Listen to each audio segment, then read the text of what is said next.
Well, thank you. Thank you. I've got one's my daughter's and one is I bought at auction. I bought it for £30. It's actually quite valuable. Wow, I'm quite that's pleased always with it. nice when that happens. It's very good with that. So yeah. Um, so welcome everybody to our virtual village hall interview for this Friday afternoon. My name's Claire, and then this is, of course, Sally Gardner, who is also a Listening Books ambassador as well as being a celebrated author. So we're very lucky that she's joining us here today. Um, Hello, Sally. How are you? I'm very pleased to be here. Good, good. Um, as usual, if you've got any questions you want to share for me to ask Sally or any comments about the book, then please do post them in the chat and I will do my best to answer as many of them as well. Answer them. You don't want to hear from me. Ask as many of those as I can. So we're going to be discussing The Weather Woman, which I have to say has the most beautiful book cover I've ever seen, I think. It's Thank you. absolutely lovely. Um, and a really, really interesting story as well. I've got so many of my own questions that goes along with this today's session. But yeah, please do share if you have any of your own. But yeah, what I will do is just start with, how did you start out as being a writer? Is it always something that you wanted to do? Um, well, it was something I wanted to do when I started my little career at going to school, except I realized there's a rather big hurdle, which was I couldn't read or write. And it wasn't just a matter of learning how to spell, it was far deeper problem than that. And I didn't actually learn to read till I was about 14, Wow. which meant my education was, to put it politely, miserable, utterly wretched and miserable. And I ended up at a school for maladjusted children uh, because it was deemed that I was unteachable. I got really excited when this diagnosis was given to me because I sort of thought, oh, well, that means you might not have to go to school. But apparently, people do persist even if you're called unteachable. So I never, ever felt I could tell anyone what I really wanted to do. But what I did do all the time was tell myself story. And I lived because I couldn't read. I made up endless stories for myself. And I used to love it best if I could get to a place that would make me cry or Mhm. make me laugh or make me feel, oh, what was behind me? I loved being able to do that.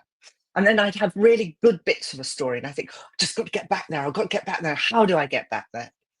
And at 14, I did learn to read. And I was told that if I got 5 sort of GCSEs, whatever they were then, O levels, I think they were, I could leave school and I could go to art college, which I did at 16. And I really went like a champagne cork. The minute I was released from what I call left hand learning for accountants, and was allowed to learn visually, I rocketed. I rocketed. And then I discovered the Library for the Blind. Mhm. And that revolutionized my life because one of the reasons I'm an ambassador for your wonderful organization is I listen nearly all the time through my ears. And most of my reading is done, if it can be done that way, it is. And so all my learning has come in through my ears. And Mhm. so when you ask me, when did I know I wanted to be a writer? I think I always did know. I went into theatre. I went into theatre because I loved story. And I feel very blessed because, in a way, many writers, they sit on their own, they live in a little room, they tick away, and they never ever see an audience die of boredom. Mhm. And what you might find riveting in making medieval ink actually can lose you your readership. And I loved watching audience and seeing the man in the front row go, and knowing he was gone, and adoring people who had the wit to use a gun after everyone had come back with their cocktail. Boing! Everyone was awake. And I think the thing about story is something, that's why I love Audible, because you can see when a book is read how much people are engaged and how much they actually think, oh, I don't think I can take any more of this. and turn it off. hmm hmm I don't So think I answered the question, no, actually. I think I no, went no, that's a way brilliant, into tangent. that's a very inspirational story, I think, for anyone who, is finding reading difficult and they're at school and um there is a pathway for you. And Might I not just would like to necessarily put be one the other thing about this, because I think it's very important. Teachers, and I'm afraid grown-ups, have often a very class, I would say, orientated attitude to reading. So they will say things like, "You didn't read the book." No, I was awake and I listened to every word said. Now, I doubt whether you read every line. I Mhm, listened to every word. And I feel strongly that if you've listened to a book, not used it as a way of going to sleep, because that's no mhm. go. But if you've used, you've been doing something else, drawing or do whatever, and you've listened to the whole book, no one has the right to say you haven't read it. Yeah, I totally agree.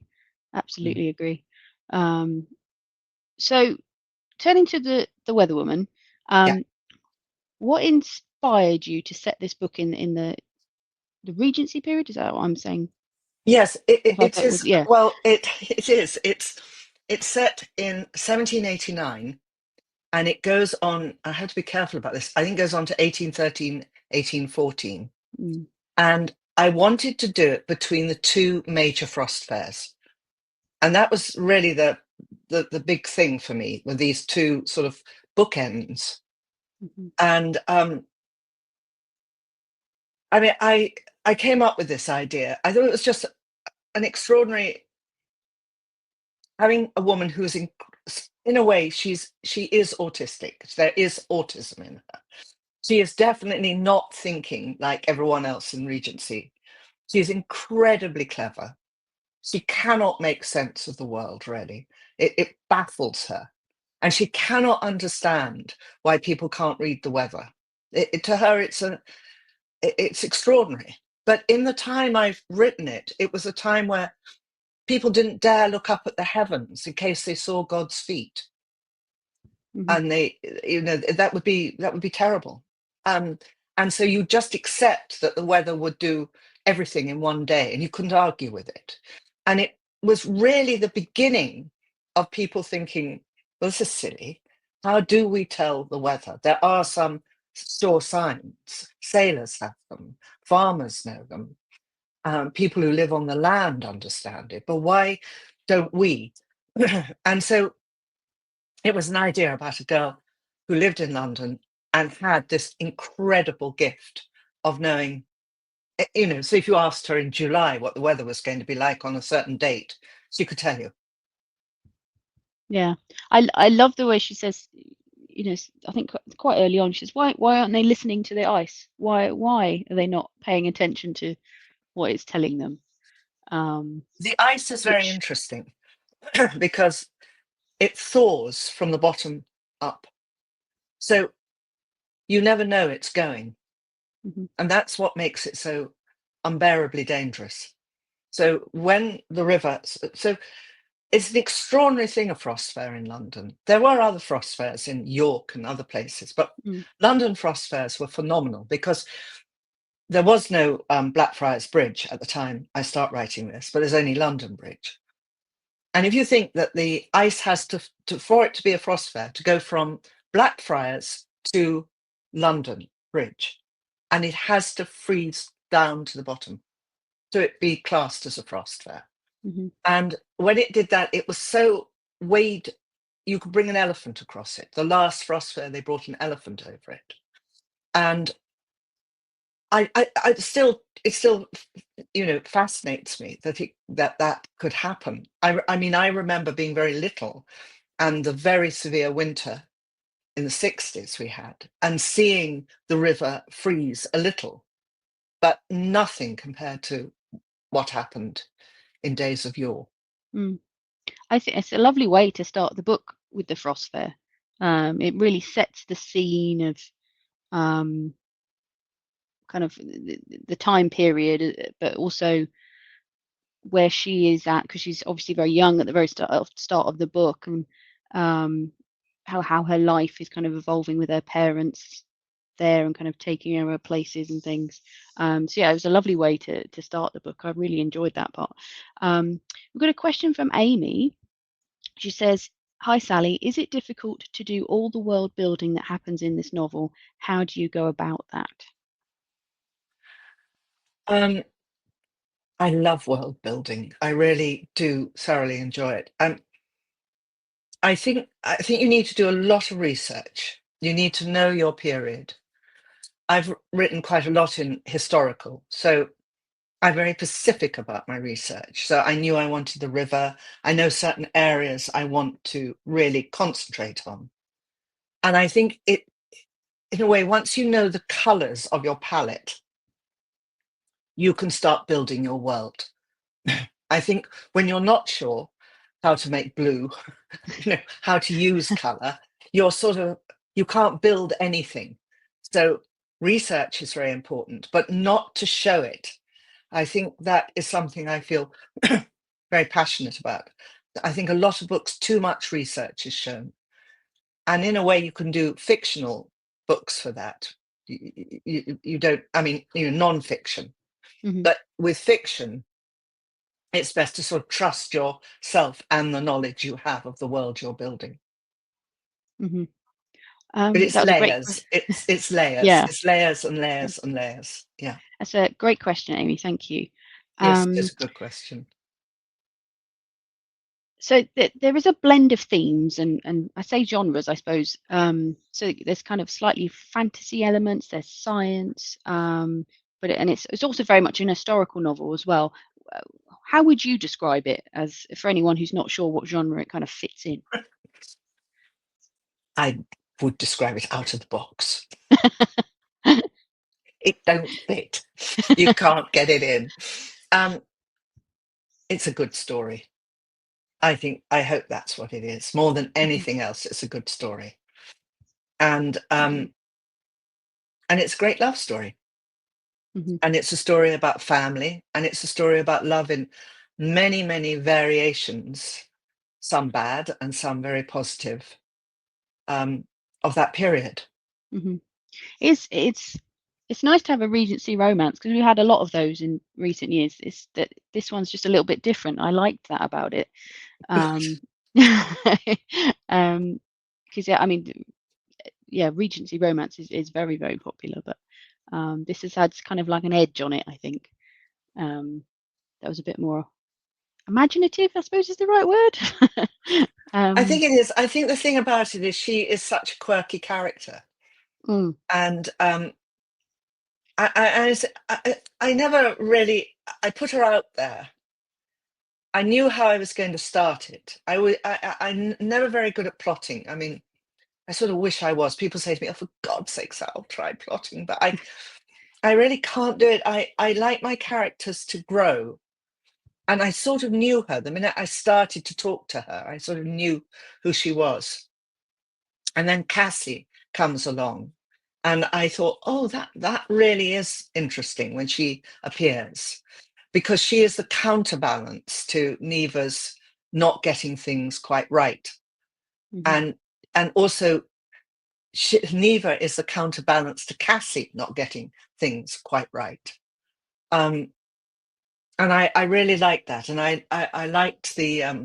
I've gone completely blank on the name of the two characters, but I should know. The father who adopts her. oh, Yeah, yes, thank you very much. If you can think of it, I'd be. Victor, Oh, Victor, is it yes, Victor? that's Yeah, it. Victor. And what was the name of the lady? Damn, name it. She was a good character, and I Elo have complete. I don't know. Elise, Eloise, Elise. That's it. Elise. I'm My glad I brain. remembered. Yeah, so am I. Well done.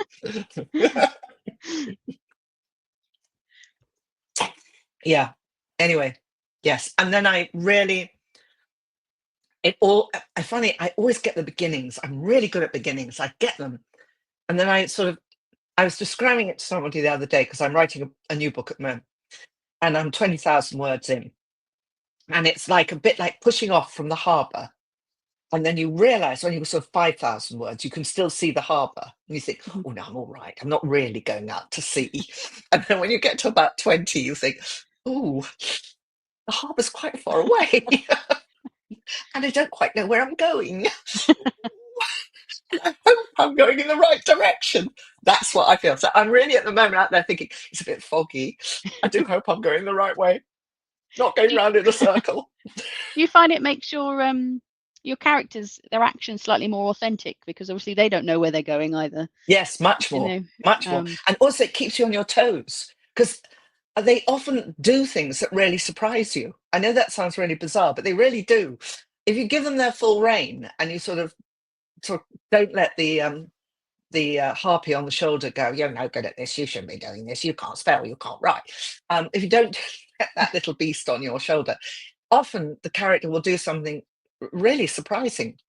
Um, and it sort of astonishes you. And you think, oh, where's that going? I like that. I yeah, think if it I sounds like a planned fun it, I way. wouldn't know. Yeah. So Paz would like to know what is the new book and are you allowed to tell us anything about it? Just finished The Bridestone, which I am very, very excited about. It's got a fabulous cover and it is coming out on the 31st of July. And the book I'm working on at the moment, I can't, it's going to be called, I think about this, A Winter's Carol is the name of it. And it is a sort of ghost story, I think, really, is what I'm trying to do. Mm, But I'm set in the 1920s. And so, yes, but the Bridestone is the one that I'm very excited about. It's a sort of follow up to.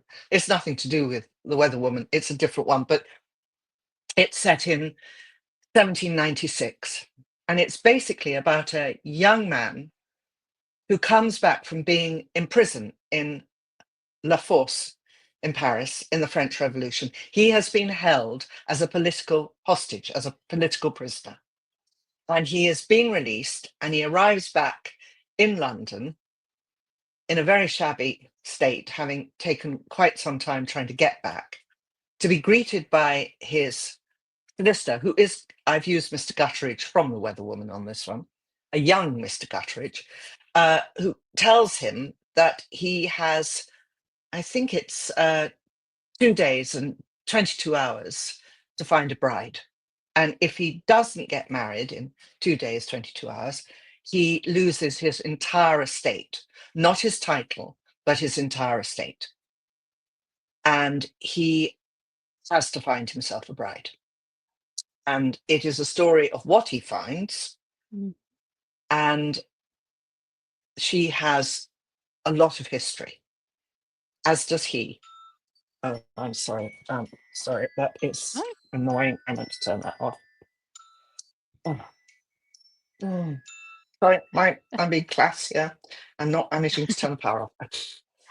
So sorry about that. Anyway, and and it's a hopefully it's a very sort of hits you in the gut story, really. It involves a bride sale, which wow. fascinated me.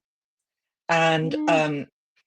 they took place because to get divorced in that period of time cost about £1,000, Hmm. which, when all said and done, I think is equivalent today of nearly 1 million, meaning no man could get divorced unless you were aristocracy. Hmm. Um, and even then, you had to have an act of parliament. It was a massive deal. So the only way you could get rid of your wife, apart from sending her to a loony bin, which was one option, Hmm. was to sell her.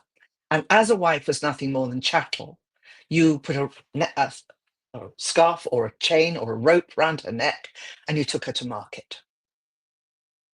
And the last wife sale in England, for anyone thinking, oh, this was a long time ago, Mm. happened in 1932 in Smithfield Market. Oh my goodness. Yes, I like That's, the look on your face. yeah, that's just, Yes. you And think of these things and you think, oh, it's no, hundreds of years ago. no, no. No. And I have to say, I can never say it because I always get all the numbers around the wrong way, the LBQ community Hmm. Yeah. for coming up with a civil partnership. I thank them from the bottom of my blooming heart, because marriage still involves, in the old sense of the word, a wife as a possession. And it Hmm. comes from that. It's to do with possession and land. And one of the reasons Mr. Darcy is so not keen on marrying Liz Bennet is A, she has no money, B, she has no land, and she has no acquaintances that can further his career. Hmm. Yeah, it's puts a whole new perspective on books we love for their romance. Yes, Uh, it definitely Loved it. does. Yeah. And Um, Mr. Darcy, in today's value, would be worth about 17 million a year, just to put it into yeah, context. He'd be a very, very wealthy man. yeah. Um, so Paz says, "Is this an adult or children's book?" No, it's adult, I was definitely going to say, adult. probably is an adult It's definitely title. adult. Yes, Um, it sounds very exciting, quite it tension is. filled. It is. Hopefully not a dull moment. um, so going back to the Weather Woman, it has quite a blend of Yes. characters. She creates a family. Um, as the book goes on. So I felt a bit like I was reading a Dickens novel in some ways, that wide character exploration. Um, what authors inspire you when you're writing? Well, I love Dickens. And I'm actually reading Crime and Punishment at the moment. I love Dostoevsky. I Mm, mean, I think so many writers I love. And the other one, one of my great favorites is Scott Fitzgerald, The Great Gatsby. I adore that book. And a lot of modern writers. It's very, very difficult to pin it. I know what I'm looking for in writing. I know what I want in my writing. mhm, Um, and I think the main thing as a writer is to read and to listen and read and read and read and read as much as you can. And I do. I do. yeah. How does having dyslexia affect your writing process? Well, I have to say technology has helped me enormously now, because in days of old when knights were bold and ladies wore no knickers, there was nothing to help me. There was Mhm. only the spell check on the laptop. And I remember when I first got my first Apple, and it looked like a Barbie Lou seat, one of those ones that lit up. And I said to a friend, "It's terribly exciting. It's got red, green, red, green, red, green all over it." And this voice came down the phone and said, "Sally, there must be a break." And no break. Red, green, red, green. The red is spelling, Sally, and the green is grammar. Oh, there isn't a break. Oh. I had to have, and I had to pay for someone to give me a clean script, Mm, which takes the guilt off the gingerbread slightly. mm, And I worked for a long time with a lovely lady called Jackie Bateman. And now I've come to a different place for me, because I can now work quite happily, and I've got, all the things I've got everything can be corrected for me. And I'm not saying it's perfect, but it gives me a clean enough script for an editor to look at. I don't have to think to myself, "Oh God, they won't be able to understand that sentence." But it means also I go much slower, because I mhm, keep going back on myself. And actually, I find that, I think that's good for me, because I manage to think of putting more and more into the beginning of things. What I always find, and I often say to writers, is often you've got the answer to your book in the first chapter. You didn't know you'd written it. mhm, And often people have gone so far down on their work, they don't bother with the first chapter again. They think, "Oh, I'll get back to that when I read it from through." And all I can recommend is, if you're stuck, just go back to the first chapter. It'll all be there. mhm. I suppose it But is going back, sorry, isn't it? And going back and going through everything, and you kind of see yeah, what works and doesn't work, and yeah. um, Yes, I, yeah. I think, as you can see with my dyslexia, I have trouble with words. I get them around the wrong way.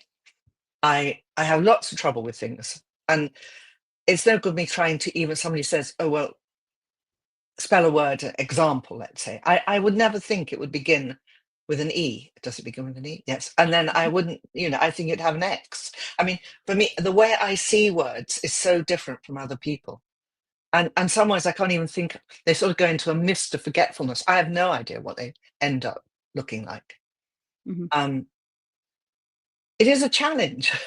It is a challenge.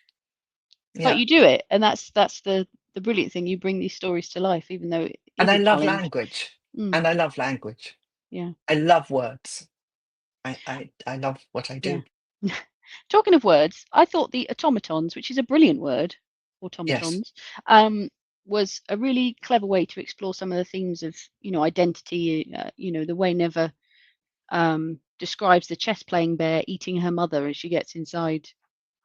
Yeah. That really brought it to life for me.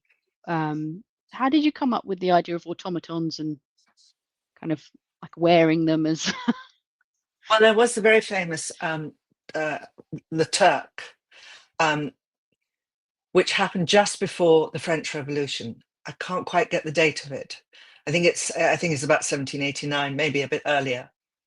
It was called the Great Turk, and he was a chess playing Turk. He had a turban and board, and he played the most famous people in the world, and he was never beaten. I think Napoleon tried to beat him, but didn't manage it.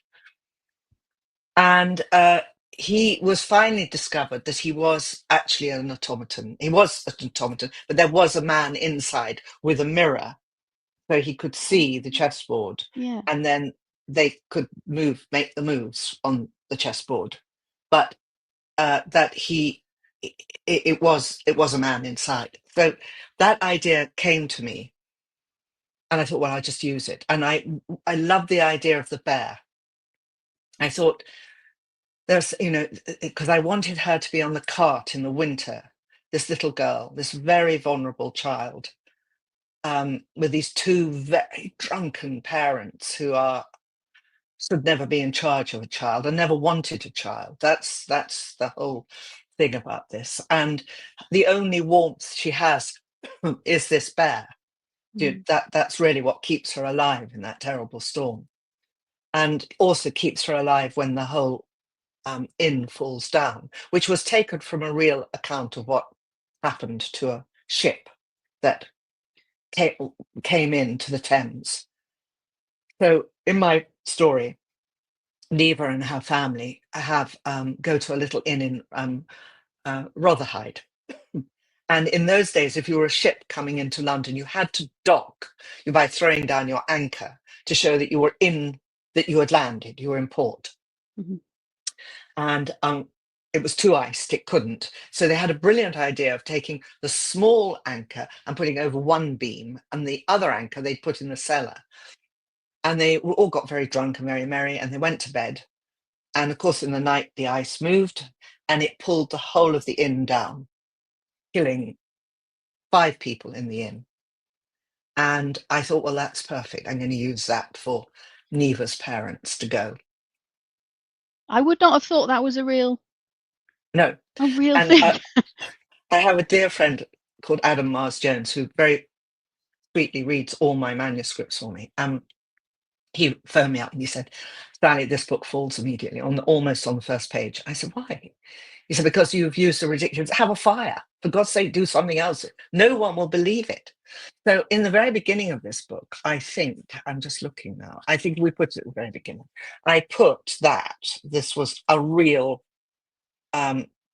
yes, I put it, this was a real thing, because I didn't want anyone to think that I just made that up. Mm, Because it is so phenomenally impossible. And in fact, that's the thing also about history when you talk about world building. Honestly, there's nothing, we can't make up anything as good as what comes out of history. What is there and what people have lived through, what they've gone through and experienced, and the more little details you can find of it's just phenomenal. And you think, I would have made that up? No, no way. yeah, it's an amazing scene. It's very very close to the beginning of the book, isn't it? So Yeah. it's you just think, Wow, this poor little girl has been through so much, and she's only what, Yeah, 3 at this point, and she's very. I think she's a bit older. Maybe she 3, is. 4. She is very little, isn't She's she? certainly very little. Yeah, she's very little. And then she meets Yeah. Victor, and that's a very fortuitous meeting as well. Um, and I wanted that thing. I wanted to get over that thing of dysfunctional family. You know, Mm, the idea that everyone lived in a nuclear little family in those days was totally wrong. I mm, mean, life expectancy was so limited and less. And many children grew up with maybe more than one stepmother. yeah. And not everybody grew up with just one parent. You know, that life expectancy wasn't as big as we have it today. And I really wanted that sort of, a bonded family from the sort of flotsam and jetsam of life in a way. Mm, yeah. It's a lovely little family unit that they have in the book, and Victor and what he does for her in terms of, because obviously she's in this world where women are not listened to, and No. um, this kind of um, not power but ability that she has is if it had come from a man, it probably would have been paid attention to. Oh yeah, Um, she would have done. That's why she has to become a man. yeah, That's the yeah. whole thing. Neva has to become Eugene Jonas. Mm, um, so yeah, so I think Victor's quite advanced in terms of being a man in that time period, Yes, and helping her achieve these things. But we have some more questions from other people. Let's have a look. great. Oh, Amy, she says, do you have any advice on how to develop characters? If you feel a bit stuck with a particular character, do you have any techniques that help you flesh them out a bit? Take them out for lunch. And I don't mean that flippantly. So what I do when I'm stuck with a character is I often take them out for a cup of tea or a walk, and I ask them how it's going. And you'll be utterly horrified by what they tell you. And it's not what you think they're going to tell you. And then that is a very good way of getting yourself unstuck. I did that with Henri in this book, The Weather Woman, and I thought I was doing a superb job with him. And I said, "Well, what do you think? It's going well, isn't it?" He went, "No, that's not me." "What? You're doing swell." And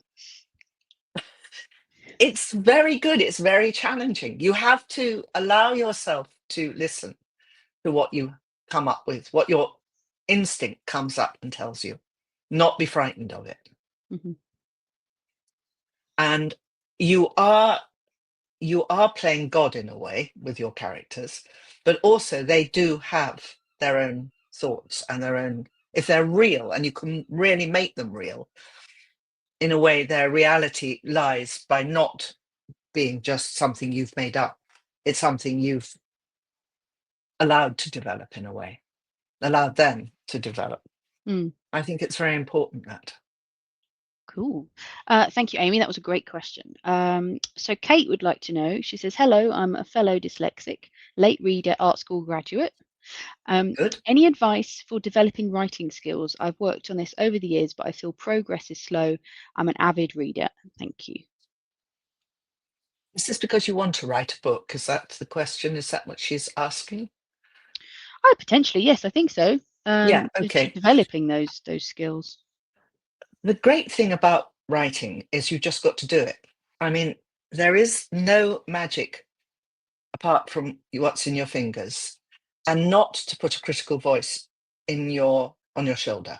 I think that is the most important thing you can do, is just no critical voice, no worry about the spelling. So I do this thing where I call my dyslexia my shorthand. No one can read it. I don't care. I'm not bothered about it. I turn off all yellows, pinks, or blues, or whatever it wants to do to me. I just get on and do it, and I write it. I also, when I get tired, because you do, I use voice recognition, so just to keep the flow going, even if I'm going to quit the whole lot. And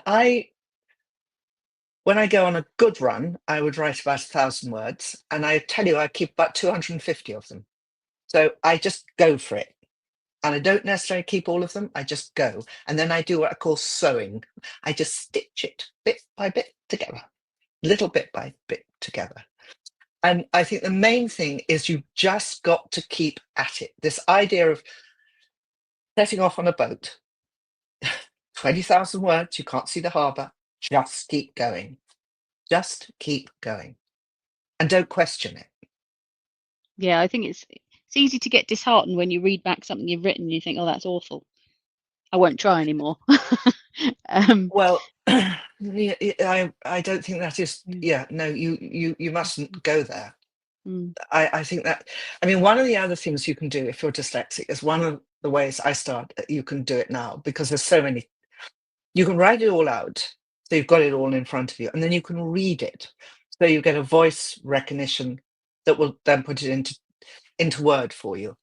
mhm. That's a good way of doing it. But then please don't just leave it there. Go back in and work on it to get it as you want it, if you see what I mean. Yeah, yeah, absolutely. Yeah. Um, Great question, Kate. Thank you. Um, so you do a lot of work with schools and with reading. Um, do you enjoy that? Is that kind of something that you also wanted to do, or is it something that's developed from your career, I suppose? Um, well, I've been giving this talk for a long time, and I keep thinking, well, I must try and change it. But people go, no, no, don't. It's a, and I mean, no, I mean, because I'm the age I am, and the way I was taught with dyslexia is barbaric. And what Mm, happened to people of my age is a human rights issue. And unfortunately, I still think it is a human rights issue in many schools and in the way many dyslexic people are treated. I mean, we should really be celebrating our dyslexic community, and we don't. And we're not mhm, very good at pushing ourselves. If we were autistic, we'd be much better at it.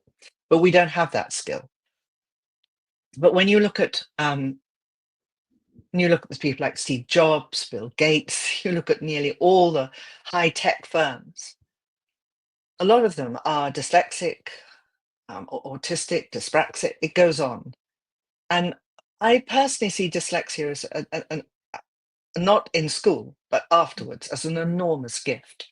I think the ability to play with story, in my case, to sort of spin it, to turn it round, to examine it in a way.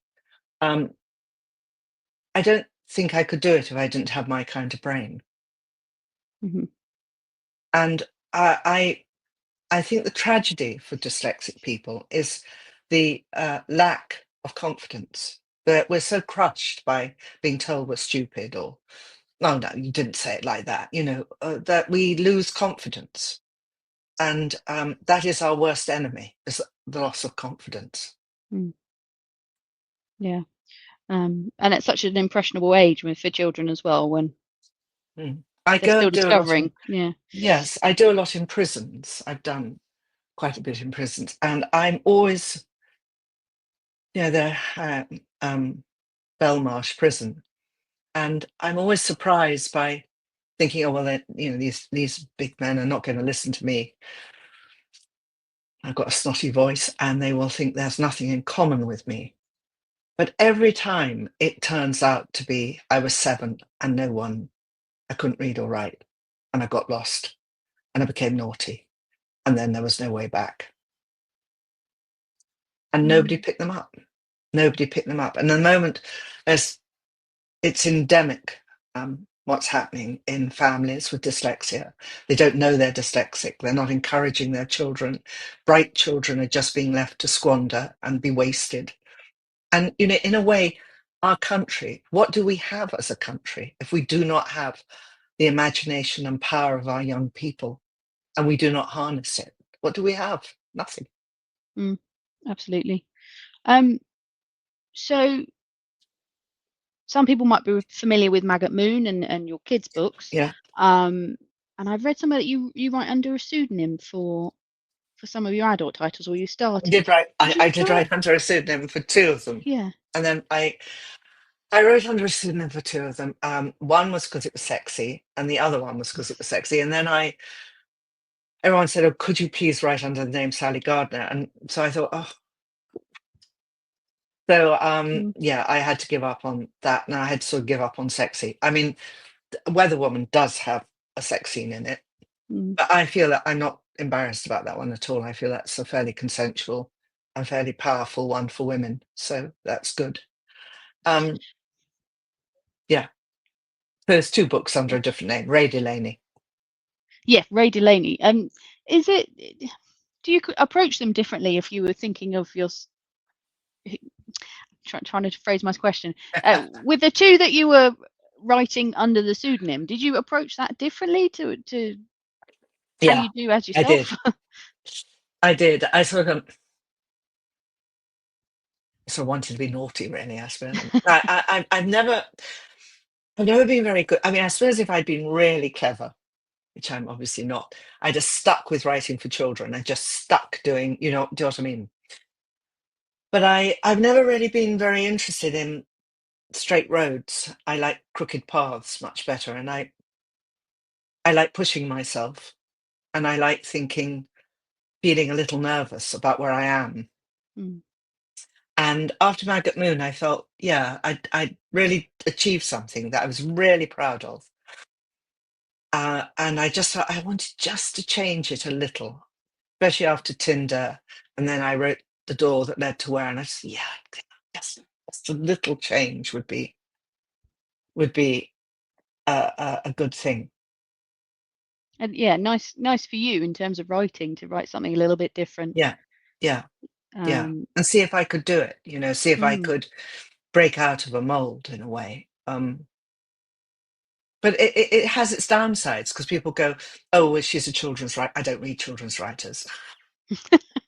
well, this is the thing. Not I know. nobody is one thing, are they? So No, they're not. No, no, they're not. And now, Jacqueline Wilson's writing with grown-ups. Everyone's writing with grown-ups. It's fine. It doesn't matter anymore. But it's this.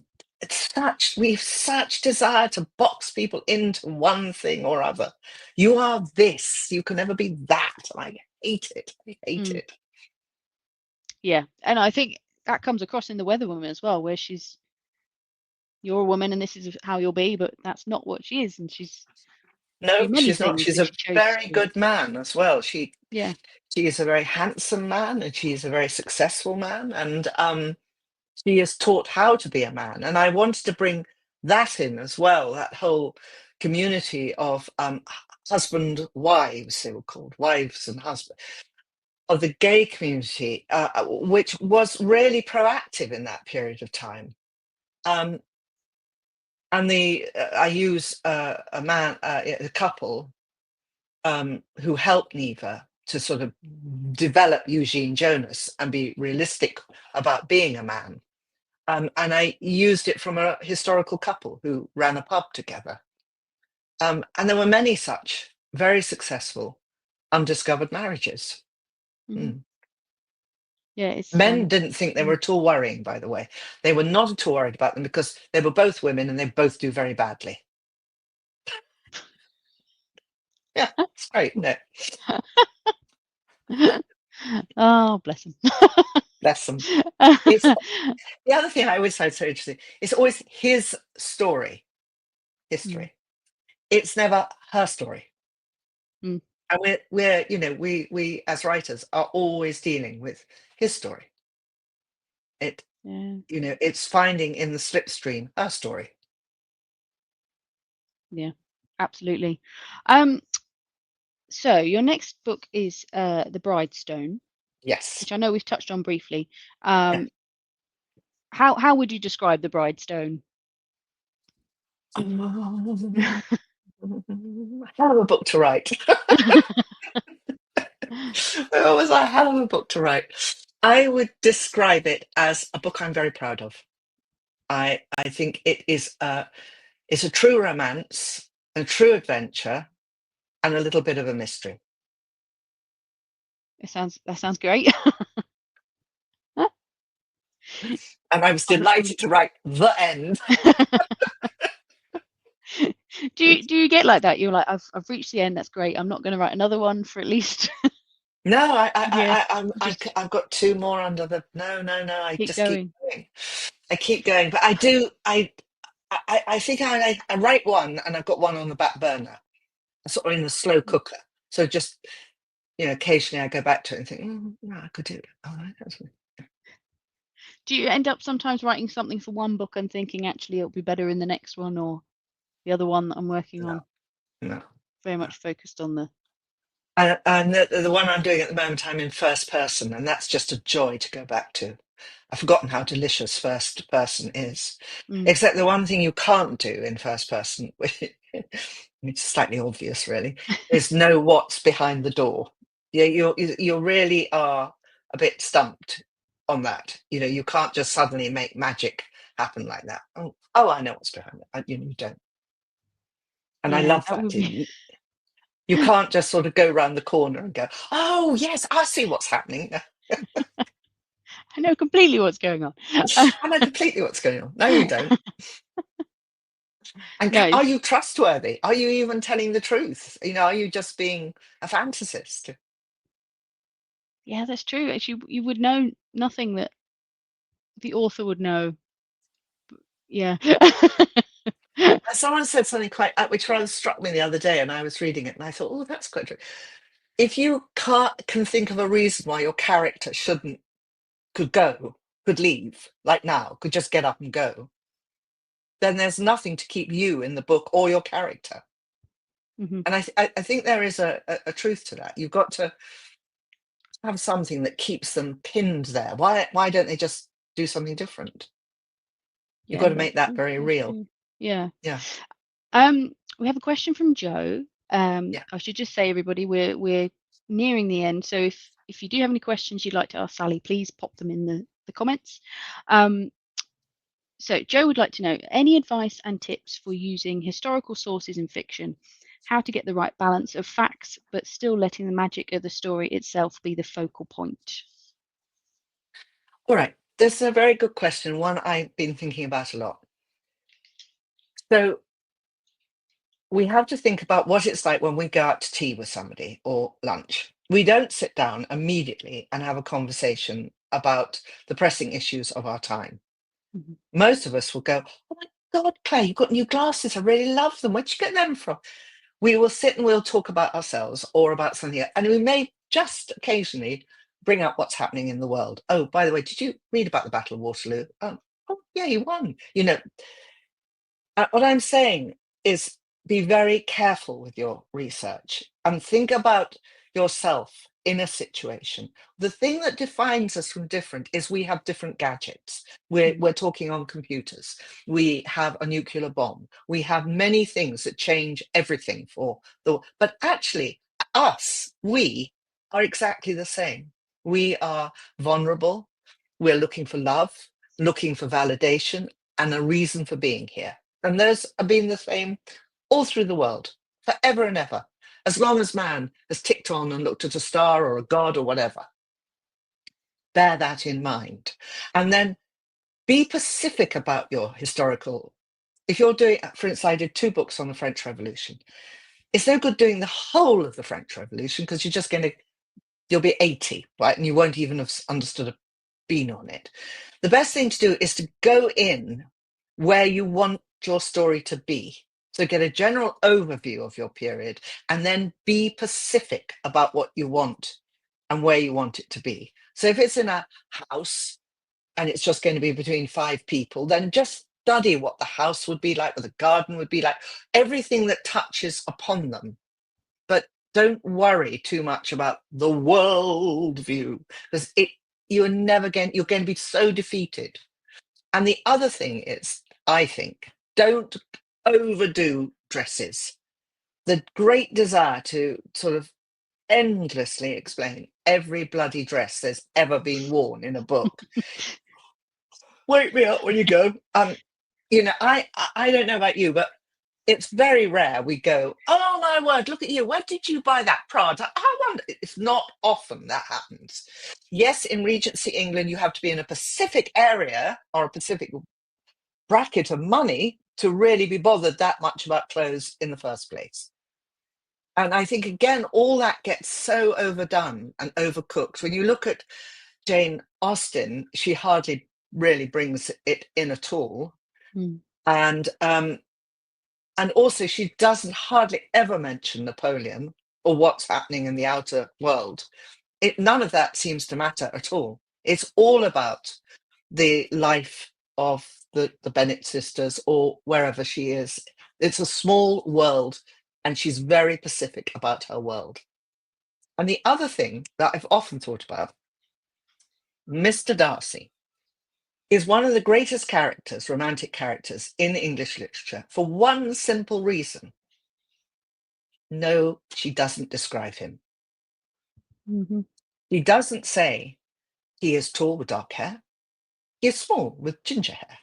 He's got green eyes, blue eyes, black eyes. He leaves it totally to you. So often with research, it's what you don't put in that becomes more valuable than what you put in. Mm-hmm. And it's that lovely kind of notion of being able to imagine those characters as you imagine them to be. Exactly. They can be white, black, green with purple spots. Mm-hmm. And that is your imagination should be able to do that. Yeah. I think that's fantastic. Thank you for the question, Joe. That was really, really Yeah, it's a very interesting. good question. Yeah. It doesn't look like we have any more questions, so I'm just going to end with one of my own about the audiobook, because we've talked about audio and how important that is, and how good that is for reading. Do you have any kind of involvement in how your books get made into audiobooks, or Oh yeah. um, Oh yes, kind of yes, yes, how yes. much do you get involved? Well, with The Weather Woman, I was utterly horrified to find that I hadn't been invited to the studio.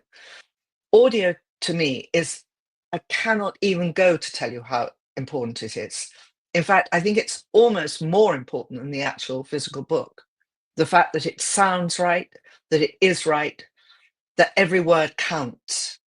And I think more writers should go and listen to their books being read, because then they would see all the unnecessary words they put in, they don't need them. And so this one I did, she was such a lovely, Sophie, that's right. And she was in a shepherd's hut in the middle of a field, and I'm in Suffolk and Sussex. And so she would record in the morning, then she'd send it to me over lunch. I would go through it, listen to it all. Then I'd go back to her and say, no, it's gone down here. And the voice went where it was, and give her my notes. And then she'd come back and she'd record it again. And it took 2 weeks of us going backwards and forwards, backwards and forwards. At the very end, I have a dog, very one-eyed little Yorkie, and she hates fireworks. So I was in a shepherd's hut in the middle of blooming nowhere. And of course, it was the 1 year where they cancelled. Well, no need to go. Anyway, I was in this thing, and I said to her, the end of this book has to have a different tone from all the rest of it, because it's the river talking. So I want it to have a different tone. And she recorded it. And no, don't worry, it's not quite right. And she recorded it again. I don't know.